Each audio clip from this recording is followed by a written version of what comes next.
everyone, what's up? Happy Friday. I'm your host, Nicole Borden. Mr. With the podcast, we're at our number 313. There's something about that 3 in there. I look so white is because of my lamp here. I'm going to get another light bulb thing so I won't look so bright. Bright, right? It's the sun. Anyway, happy summer, happy Friday. How y'all surviving this heat? Oh man, barely surviving. That's why I'm wearing my tank top, so I don't mind my summer attire. And if y'all have any questions or comments, that's what the chat's for. And I think, yeah, the chat's open. So get the show on the road, as they say. Yeah, I can't believe it's Friday already. So if you're new here, I'm your host, Nicole Gaspar. I've been doing radio for a while, a couple years, and then I just started my own podcast after that run was ending. So I just continued with a different title, of course. I've been playing around with different titles, but I think I kind of like our title right now, Mr. With my podcast, because it relates to the paranormal and everything like that. So, like I said, we're here for Q&A, and we're here to learn. And we do have a topic for y'all today. I don't know why I haven't thought of it before.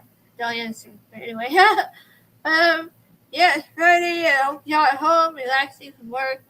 I don't miss work. I'm a widow and I'm also retired. So I have plenty of time to do these shows for y'all. I have some announcements. I'll be a guest for Campfire. Jim Harold, he's been on our show before as well.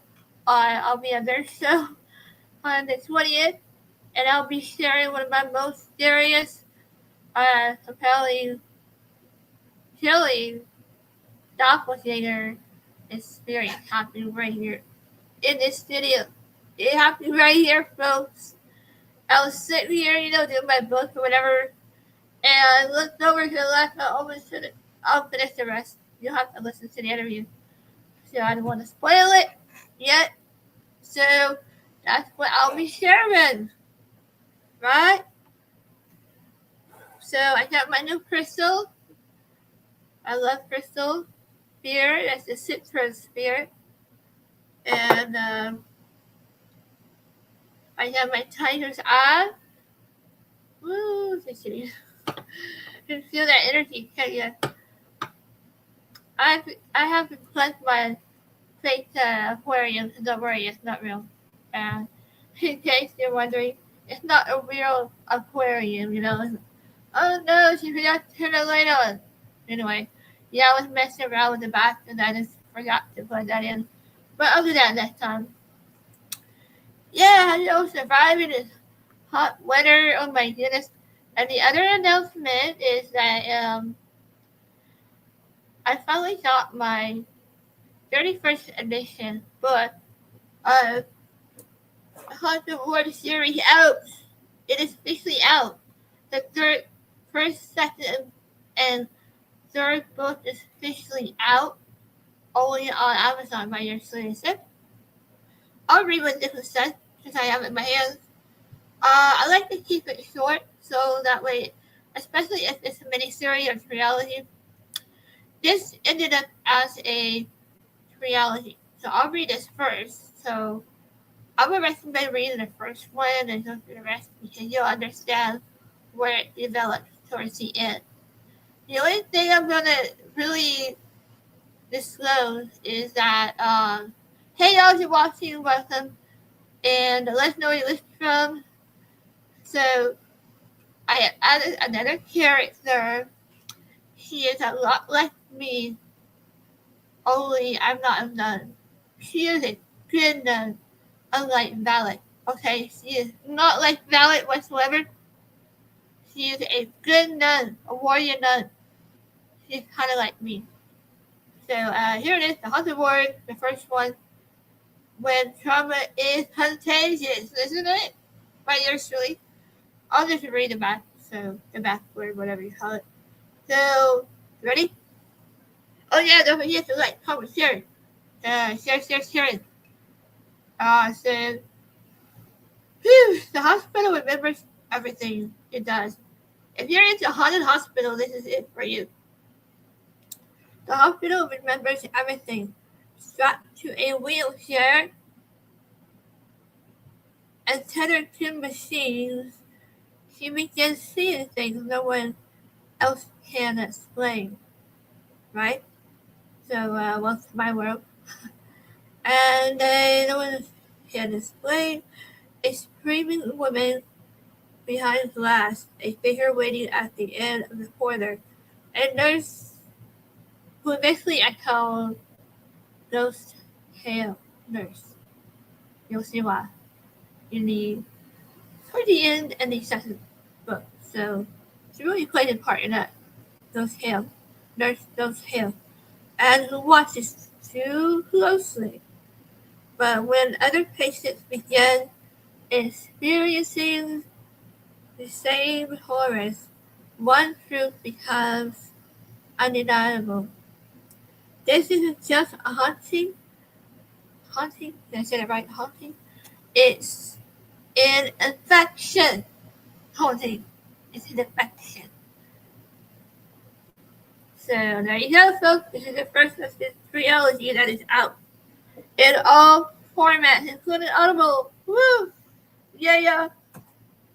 I'm excited. It's finally out on Audible. Alright, so today we're going to talk about the iconic as Vilisca murder house, at murder house, and I know I probably butchered that, I do apologize. So I'll be looking at the screen from time to time, and it's not like I'm ignoring you all. So let's see if I can do this correctly. Here we go. Come on now. Alright. I might just edit everything, I know. I know. How y'all doing? Do you like it when I go live? Let me know if you like when I go live once in a while. So, yeah. I don't want that one. Get rid of those cats. So, we want to my other side here. I do have a website, NicoleJasperletmaname.com. And you can check out my books as well there. That's basically what's over there. My books. The books. Oh my goodness. 31 books. What? Yeah, we're up to 31 books. And before we deep dive into our topic of the mysterious murder as Vilisca case, I know some of you have to investigate, and I'm very lucky if you have to investigate it. Oh my goodness, don't tell me I lost it already. Okay. I need to figure this out here in a minute.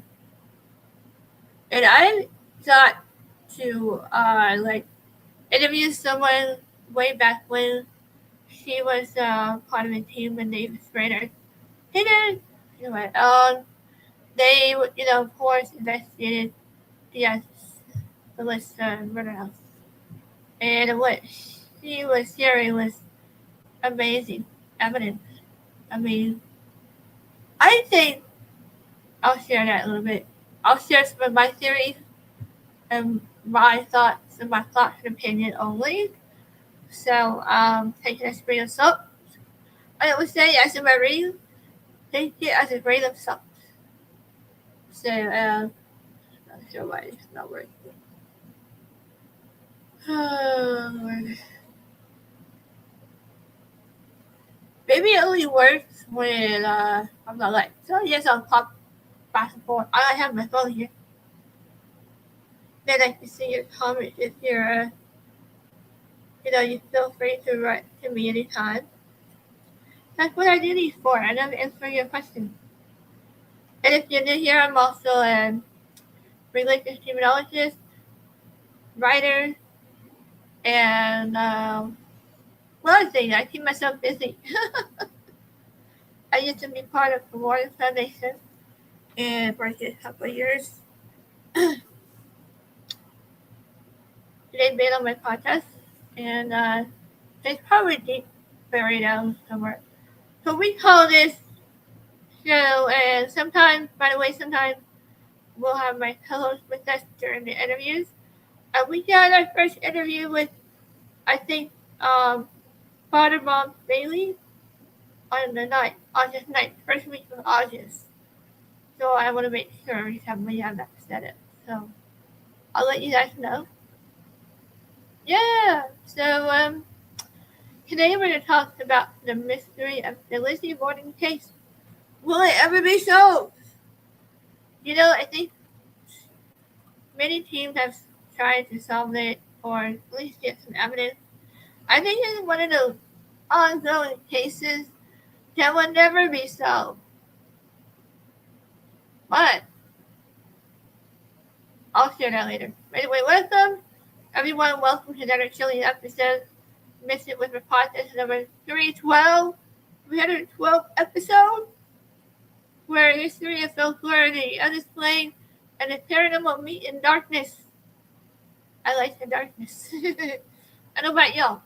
And I'm your host, Jose Borden, and tonight we're stepping from my comfort zone and into one of America's most infamous murder mysteries. A crime so brutal, so shocking, that more than a century later, people still argue. Yeah, they still argue over the 100-year-old question. Did Lizzie Borden really do it? Did she really do it? Like I said, I'll give my answers towards the end. And if I remember, sometimes I forget, I do apologize. Let's see. Or did someone else walk away unnoticed? Wow, history forever blamed the wrong person. That would be it, right? Or fair to that person. You know what? That would be kind of like framing, right? When you frame another person. I think that could be it too. Another factor. It could have been framed. Someone was trying to frame them. I don't know. And they were wealthy in that time, I believe. I've seen quite a few old films and clips of the Lizzie boarding house, and I can say it right. Sorry. So tonight we'll examine all the facts and the legends and the ghost stories from listener experiences, and then we can ask ourselves, will this mystery ever truly be solved? Oh yeah, before we dim the light, I want to give a shout out to our only sponsor, who we haven't shared off yet, Gem TV Network. Check them out, guys. Gem TV Network. So if someone like were to ask me to interview, you know, and like, oh, you ever be on TV? I'd be like, yeah. We have our own TV channel, you know, with Gem TV Network. Check them out. Here we go. Dim the lights. Lock your doors and bring some holy water. You might need it. And yes, tonight we're entering the boarding house virtually. You know what? I think I'm gonna remote view it too. Who knows what would happen in this episode? So, y'all ready for segment part 1? I'm so hyper now. I don't know why. Segment part 1, August 4th, 1892. Imagine walking up a quiet Massachusetts town. Horse-drawn wagons pass outside without scary scenario. Children laughing in the streets, playing, whatever. That just seems unusual, right? So far? But then, they heard a loud scream inside the boarding home. It was Andrew Borden. one of the wealthiest men in Fall River. So Osmond had to death with the axe. Minutes later, his wife Abby is discovered upstairs. Also, she was brutally murdered alive. And the scene shocked investigators to this day. I added to this day. But in nearly every room here in an eerie silence. And I'm sure blood stained the furniture. Back then, unfortunately, they didn't have DNA or technology like we have today. Wouldn't that be something? Has anyone ever went back to their house and just gathered DNA? Can they still do that even though it's decades later? I'm pretty sure they could try. I hope they would try after hearing the podcast. Hey. So, bloodshed and yet oddly, very little evidence existed. No fingerprint, no witnesses, no confession. Only questions, just like in a paranormal, only questions, no answers. Right? Who's with me so far? Welcome to part 2. Well, that's a lot of intro, huh? And it's segment. And this one is called Lizzie Borden herself. I'll try not to lose my place here. So Lizzie Andrew Borden was only 32 at the time. She was still fairly young. And quiet, religious, someone like me. But well known around town. But rumors quickly spread like wildfire, right? And some believe she wanted her father's inheritance. Others claim she despised her stepmother. And still others insisted investigators simply needed someone to blame, even if it is the wrong person to blame. Anyway, the famous rhyme soon followed. Do y'all say it already? Lizzie Borden said an axe. But this thing, even today, historians remain divided. Welcome to segment 3.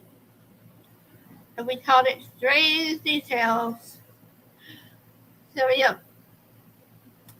Several places of the investigation still puzzled researchers. Why were the murders committed in broad daylight? Anyone notice? Why didn't neighbors hear more or anything? Maybe they used the axe. I'm gonna say they used a silencer for these apps. No, they used the axe. But why wasn't more blood found on the killer? Or the axe? Did they find? I think they found the axe and they displayed it in some museum nearby. I think that's where it's at. But you can correct me if I'm wrong. Hi, if you're watching, feel free to say hi if you have any questions. We're talking about the Yeso murder mystery case of Lizzie Borden. I just thought of that today.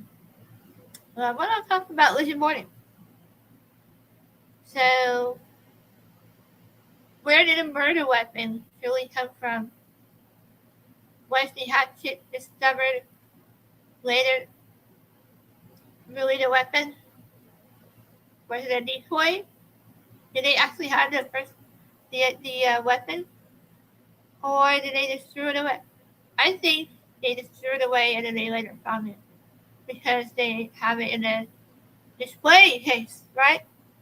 Fire Drive Number was one of the films. Or merely another household tool, and many detectives have spent decades trying to reconstruct the crime, but lead them to back to square one, right? So it eventually became a cold case, I can imagine, and every theory leaves something unexplained.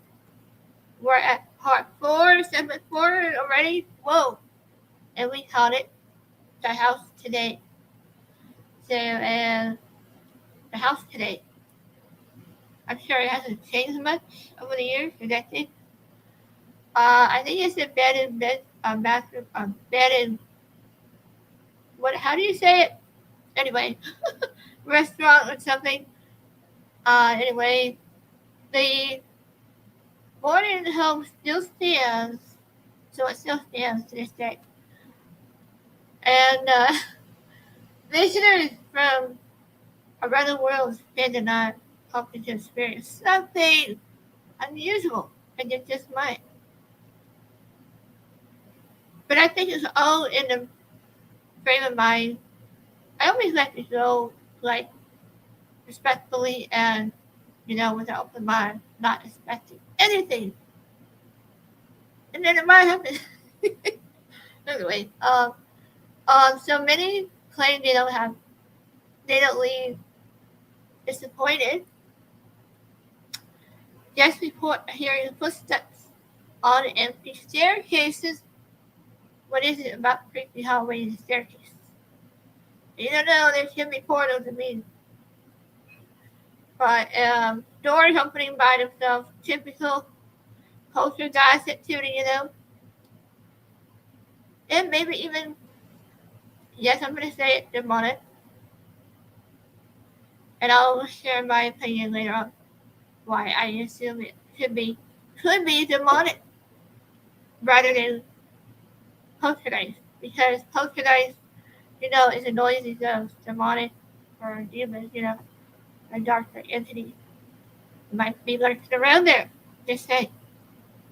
So, yeah, I'll share the rest of my opinion there. And you even might hear children laughing, soft whispers, heavy breathing, or maybe mimics. So, some investigators claim to capture unexplained electronic voice phenomenon, otherwise known as EVP. As my previous guest, he was investigating with Dr. David and captured amazing EVPs. So next time, if I can find that episode, I'll share it. Would y'all like that? Or if they would like to be on again, hey! Alright, so others, well, this time, overwhelming sadness, if I can say it right, inside Abby's bedroom. And whether or not paranormal or psychological, the whole atmosphere leaves a lasting impression, doesn't it? As in most poltergeist haunting, and maybe demonic.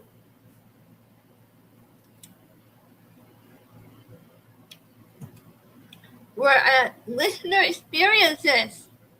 Number 1, and we called it The Woman on the Stairs.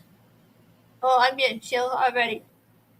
Man, I'm getting chill already. You're seeing the apparition. Okay, I think it's the apparition.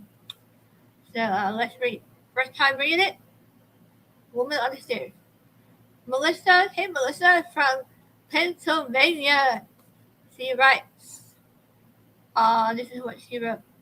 I stayed one night in the boarding house with 3 friends.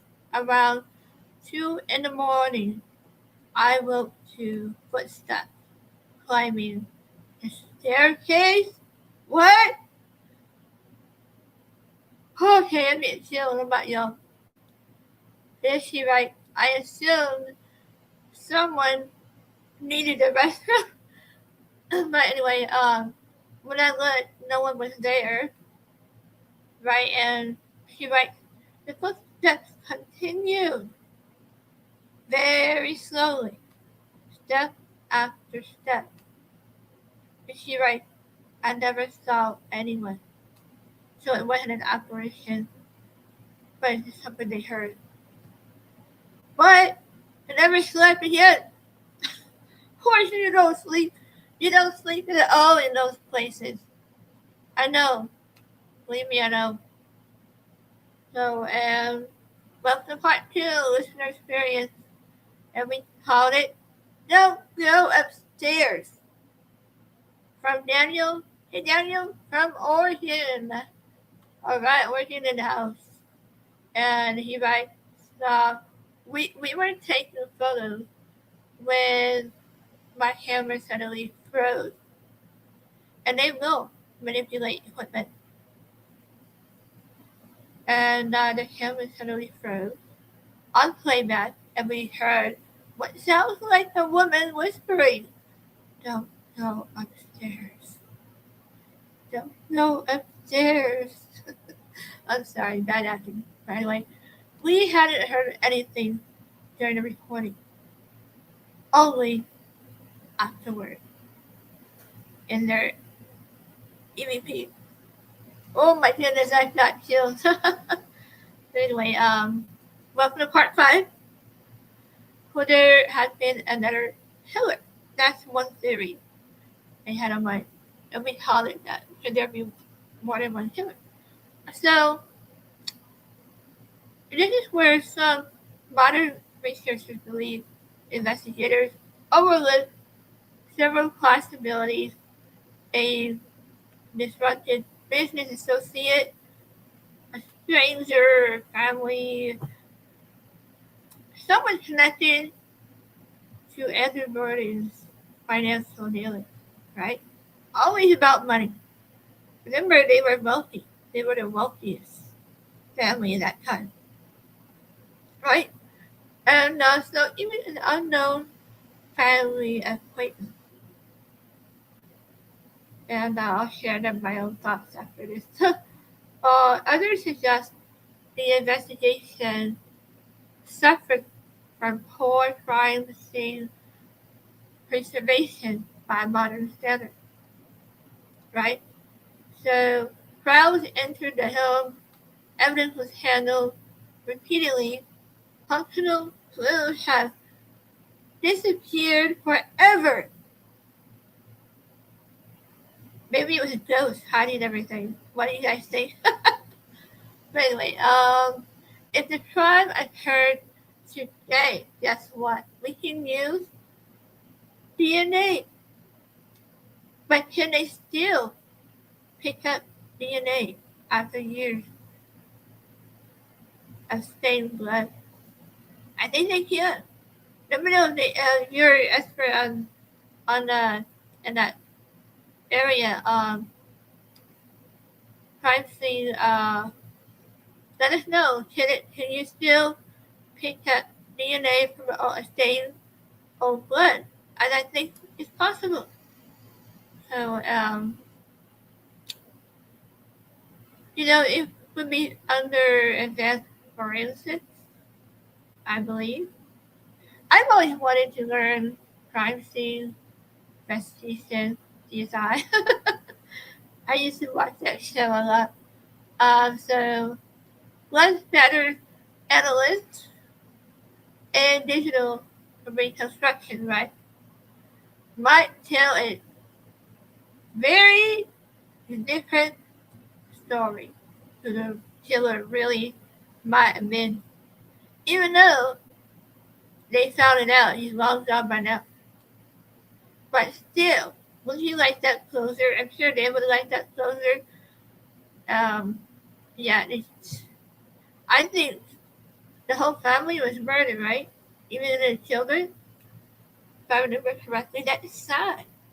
I'm sure they would love to find some closure so they can finally be at peace and rest like they deserve. Well, to part 6. We're getting close to the end, folks. and we called it Why We Still Care. So more than 130 years later, people remain fascinated, including earlier. Why? Because unsolved mystery challenges us, right? And we naturally seek answers, but sometimes history refuses to give them. And even they say history repeats itself.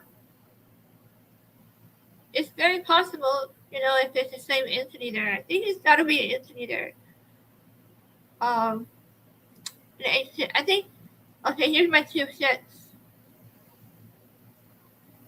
I don't think a single person, especially female, and she's probably not as big as I am, she's only, in their 30s.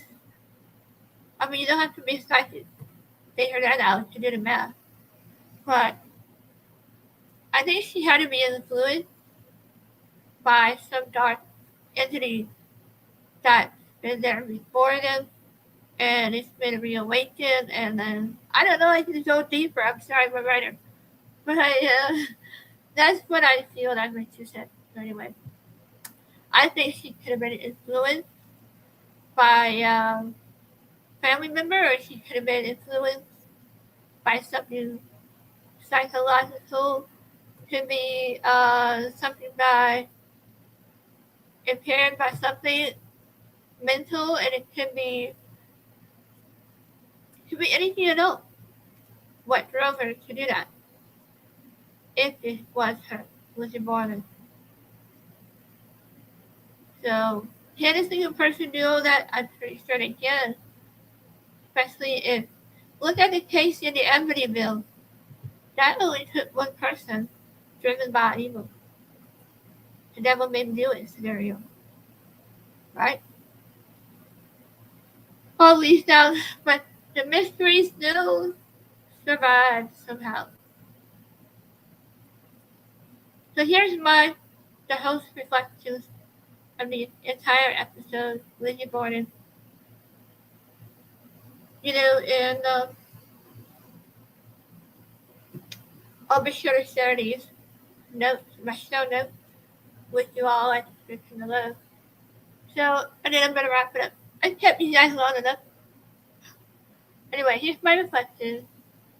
So one thing I've learned while researching, interviewing some, people that were on this case, Lizzie Borden case, historian mysteries, is that not every unanswered question points toward the paranormal or supernatural.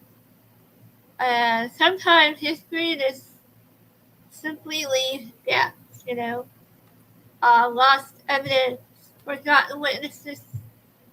Some witnesses might be afraid to come forward. You ever think of that? So I think some of the witnesses, if there were any witnesses, were afraid to come forward. And I can't blame them one bit. And it could be natural human error. We're bound to make mistakes. I'm not perfect. And so the places connected to tragedy often carry powerful emotional energy. And so whether that energy is spiritual, psychological, or even more ancient entities, demonic, or something science has yet to explain. So I think it's all those in a nutshell. So people continue reporting experiences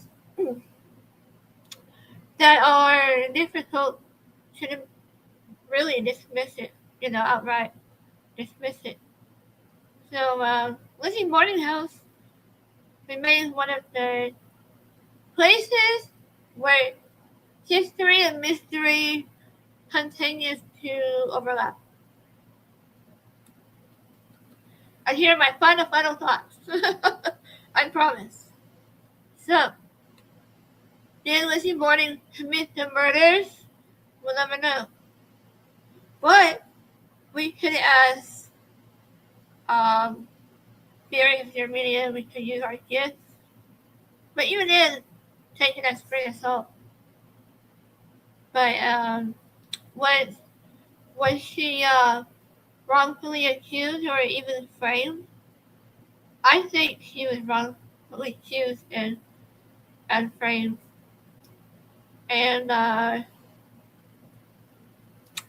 did a real killer escape forever? Perhaps. And again, the walls of that old house knows the truth, right? If only the walls can speak, they can record. Who knows what portals are open up there in the Red Elm? What would they say? What would the walls say? But maybe one mystery has never been to be completely solved. Hopefully one day they'll find closure and we'll move on to the next. Right? So thank you for staying with me this long. We do appreciate it. And thank you for joining me on another episode of the Mystic Whisper podcast, episode number 313. Whoa!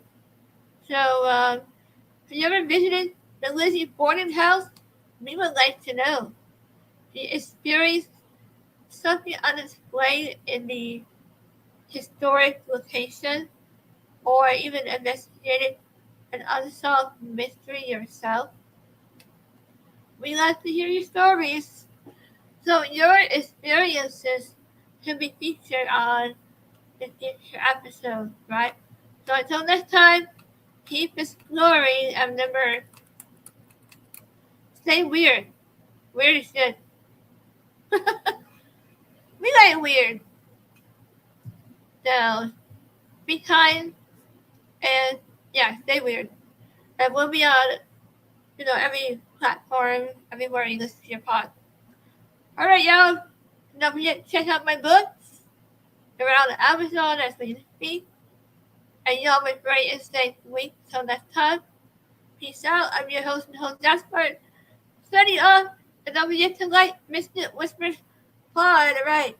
Later, guys. Sweet dreams.